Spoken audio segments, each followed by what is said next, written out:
हरीलाल को लेके इंस्पेक्टर विजय वर्धा गांव की ओर रुख करते हैं। तुम्हारी बात सच तो निकली हरीलाल, पर मुझे ये बात समझ नहीं आई कि अगर लाश को कल रात दफनाया गया तो वो रातों रात कंकाल कैसे बन गई।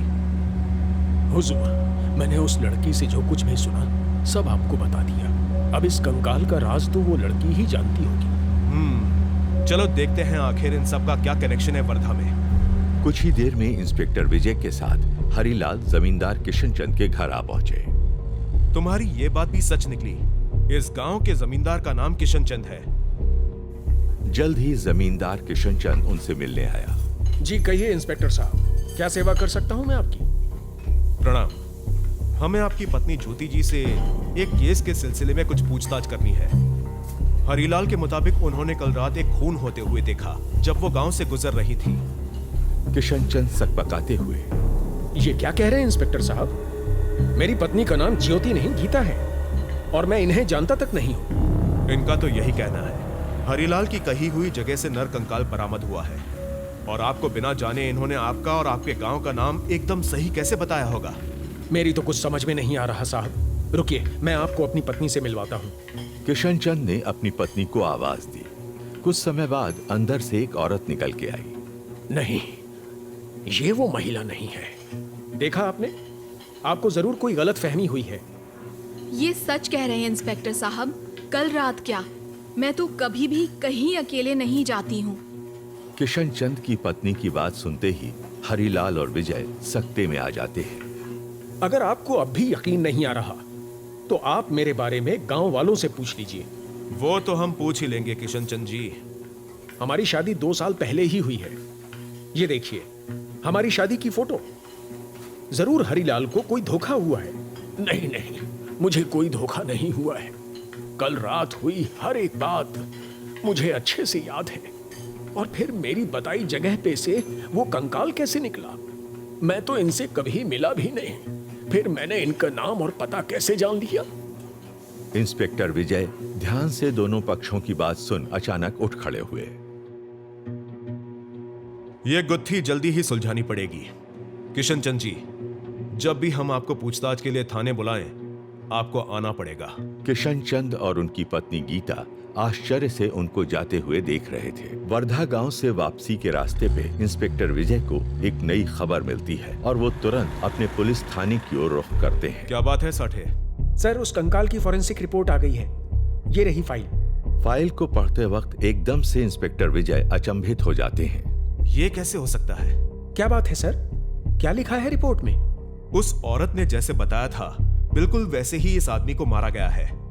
रिपोर्ट में लिखा है कि इसकी पसलियां टूटी हुई थीं और किसी धारदार हथियार से उस पे कई बार वार किया गया था। हरीलाल की कही हर एक बात सच निकली है, सिवाय एक बात के।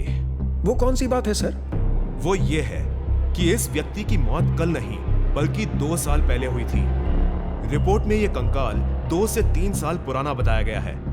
और वैसे भी हरीलाल के मुताबिक अगर यह व्यक्ति कल मारा गया तो रातों रात लाश कंकाल कैसे बन गई? और यह भी एक अद्भुत संयोग है कि किशन चंद की शादी भी ठीक 2 साल पहले हुई। उस लड़की का भी कोई पता नहीं चला। साठे, आखिर ये माजरा क्या है? साहब, मुझे तो कोई आत्मा वात्मा का चक्कर लगता है। चुप रहो साठे, आत्मा वगैरह कुछ नहीं होती।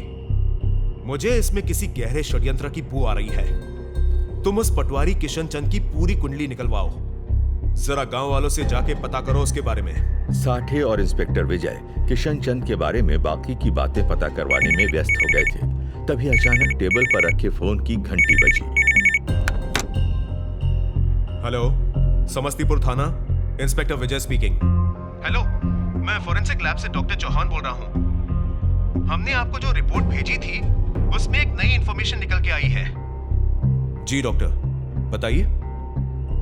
दरअसल जब मैंने उस कंकाल के स्कल की बारीकी से स्टडी की तो ये पता चला कि उस आदमी के सर में गंभीर चोट भी लगी थी। और दूसरी सबसे अहम बात, उस कंकाल पर से 2 तरह की मिट्टी मिली है। ऐसा लगता है उसे कहीं और से निकाल के वहां 5-6 घंटों पहले दोबारा गाड़ा गया है। थैंक यू डॉक्टर, ये बेहद अहम जानकारी देने के लिए। तभी वहां कांस्टेबल साठे आता है। सर, मैंने गांव में हरीलाल के बारे में पता किया। ये हरीलाल 2 साल पहले ही इस गांव में आया है। उसने ये जमीन कीरत सिंह नाम के किसान से खरीदी, जिसकी रहस्यमयी तरीके से मौत हो गई।